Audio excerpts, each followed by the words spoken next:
Everything behind me and everything in front of me, pretty much as far as the eye can see, is endless pallets and piles of international aid intended for the people of Gaza. We have something exclusive for you today. We are the first group of international journalists to get to see what you're about to see. We're on the Gazan side of the Kerem Shalom border crossing. This is where enormous amounts of international aid are coming into the Gaza Strip on a daily basis. What you're about to see, no one else has yet seen.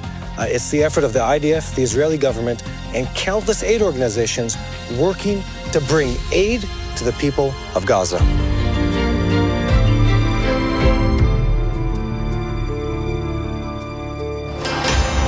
We're on our way down to the Gaza Strip, and this is a day that I'm very interested in.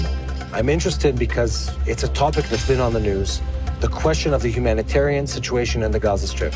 At least most rational people don't have much of a question of whether or not Israel is allowed to fight in the Gaza Strip. Clearly, it was a war of self-defense. Clearly, we needed to fight, we needed to dismantle Hamas. But many people are asking the question of, well, what about the people of the Gaza Strip? Well, today we're getting to see that answer.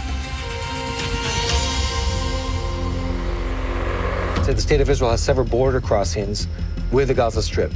And they run, obviously, from the northern part of the Gaza Strip down to the south. And I'll remind you, this entire strip is a very narrow and elongated sort of north-south strip. And we're traveling to the southmost border crossing, the Kerem Shalom border crossing. There are several that run north of it. The whole point of these border crossings is from several different locations to get the aid as close as the IDF can to the population in the Gaza border. So there's one in the north, there's central ones, and there's several southern ones that all feed as fast as they can the aid to the people of Gaza from within the state of Israel. And what we're supposed to be seeing is trucks coming from Israel, from farmers in Israel, from markets within Israel, but also from international aid organizations, all feeding into the Gaza Strip.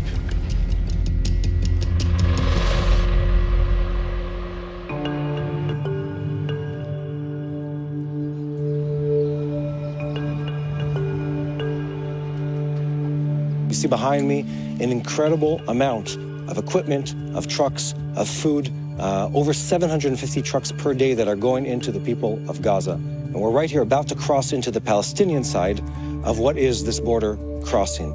And today we get to unpack and understand a very complex story. The story of the logistics, of the humanitarian aid, of everything that's going in from Israel into the people of Gaza during the war.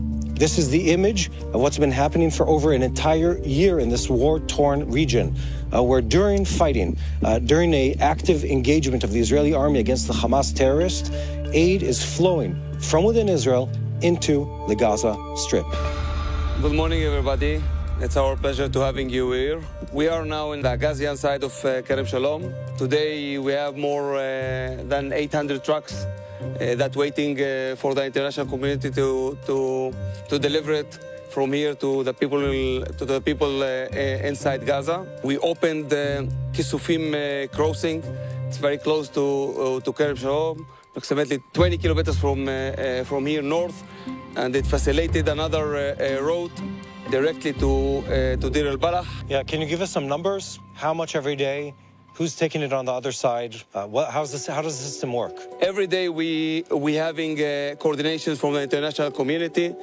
All the aid that is coming to Kerem Shalom and the other crossings have been secured and checked in the Israeli side. And from the Israeli side, they moved to the Gazan side. And from the Gazan side, the international community delivered the trucks inside to Gaza.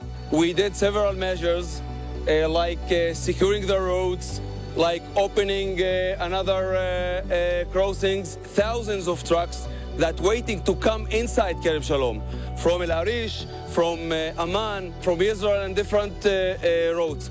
So it depends how much trucks the international community can provide it every day. From our perspective, there's no limit. There's this whole discussion happening of whether there's enough food, whether there's enough aid that's going in. Well, look behind me, look around me. There's piles and piles and piles of food that go in on a daily basis. And we're going to go deeper into this, but the challenge seems not to be to bring the food here, is getting it to the people on the other side. And that's where the UN and the international aid organizations come into play. Colonel, we've been walking and looking at all the equipment and the food and the medicine that's in here. And I asked myself the question, how is this conversation happening around the world where people claim that there isn't enough food going in, that Israel is trying to starve the people of Gaza, that we're preventing aid from coming in? We've seen the exact opposite. We've seen piles and piles of food and lines of trucks coming in, and I'm wondering where that information is coming from. No, the IDF in Israel is fighting Hamas. Yeah.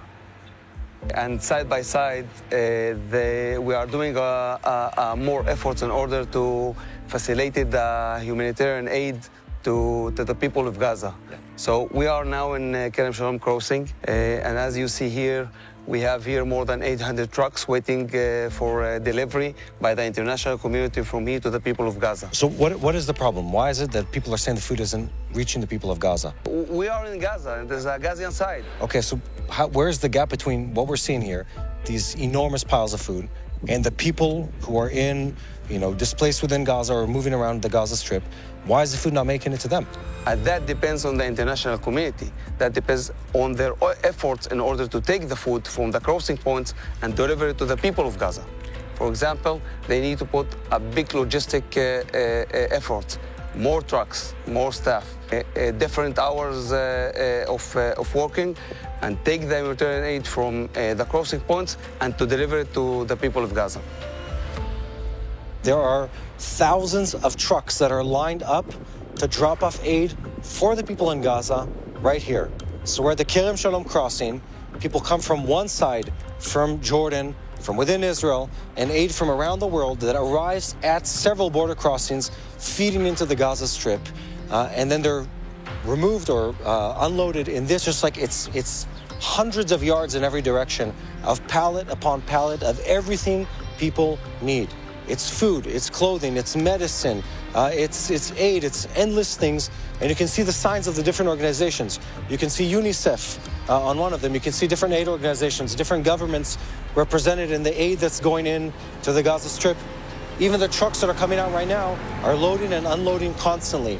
And then on the other side of this crossing, because again, the IDF is not responsible for the civilian life. There's still civilian governance within the Gaza Strip. We're not responsible for that. Trucks from the other side of international aid organizations, UN organizations, and others come and they take this aid and distribute it to the people of Gaza. And this is where the story gets very tricky. The story gets tricky because the problem is, and we're hearing about this, the international community talks about this, saying that there's an issue with the food arriving to every person in the Gaza Strip. Everything you need for human life seems to be here. And then you hear the reports, and the reports are saying things like we're preventing food from entering the Gaza Strip. Look, that can't possibly be true. That there's a squeeze on the people of the Gaza Strip, clearly not true. Where is the gap here? People that don't agree with what we're doing and whatnot maybe want to send out other messages that we're causing all these things. It's got to be made clear. We're not stopping anything from coming in.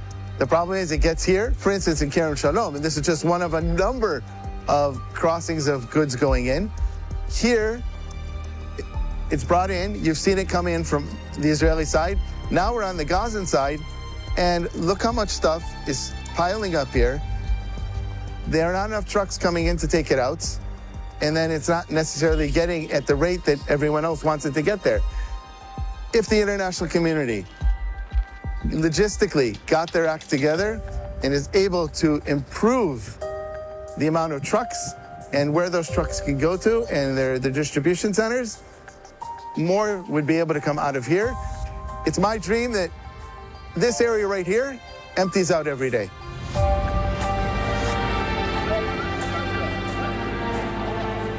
The people working the forklifts, the trucks, operating this logistical center are Palestinians from the Gaza Strip. Some of them have been working here since the beginning of the war on a daily basis without almost any breaks.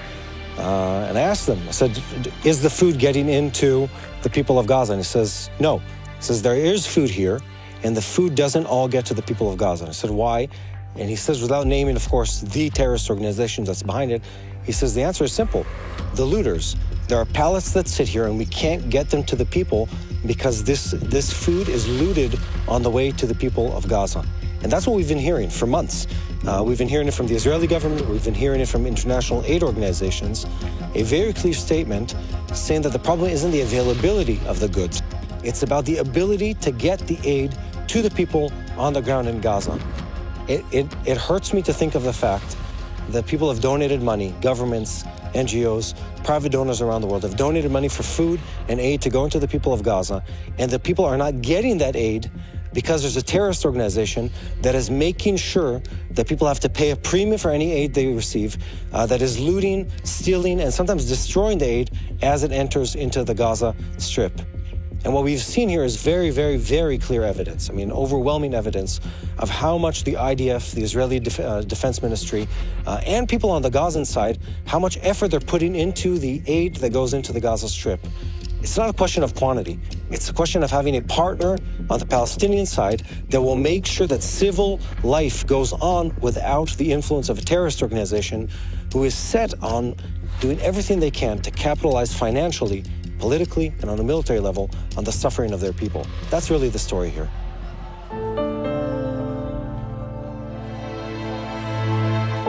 I think people outside of Israel don't know this, but the Israeli army spends a lot of energy. I spent 8 months in Judea and Samaria in this war. A lot of energy, and I'm not saying anything political, is very careful to protect the lives and the life conditions and quality of the Palestinian people. Maybe you can explain that to someone who's never visited, who's never seen what happens here, how much effort goes into that. We are putting much effort in this issue because everywhere we fought Hamas, they used the people of Gaza or the people of Judea and Samaria as human shields. The people of Gaza shouldn't pay the price of Hamas behavior act. And part of the IDF soldiers and Kogat, they are doing the right thing based on our values in order to give the people by the international, the food by the international community and to secure their basic needs in this terrible situation. Nations of the world, private donors have spent billions of dollars on a monthly basis in feeding and caring for the good need of the people of the Gaza Strip. And not all of it is getting to those people. You see everything here, not everything that is here gets to those people. And I find that both uplifting on one side and distressing on the other hand, where we're just not able to make sure that the people receive that kind of aid. There is no solution here but the replacement of the government of the people of Gaza. There is no other solution. No matter of international aid, no matter of pressure, will change the nature of the people that govern the Gaza Strip. There's a terrorist organization that uses violence against its own people and against others, and will stop at nothing, including stealing international aid that comes in to perpetuate the suffering of those people.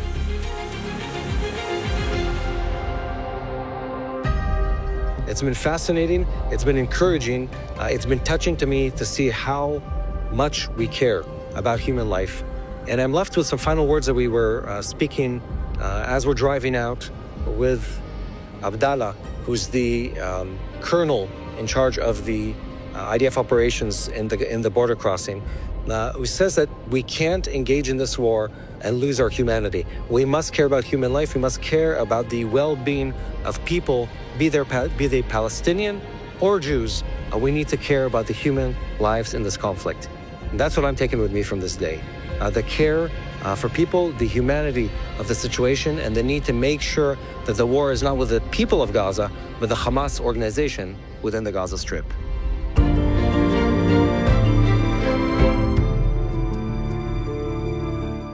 Hello, this is Mati here in Jerusalem with TBN Israel. This is Yair Pinto from TBN Israel here in Jerusalem. TBN Israel is keeping viewers informed with Israel-focused news, culture, and what God is doing in this land. Support TBN Israel today online at tbn.org/Israel. Thank you.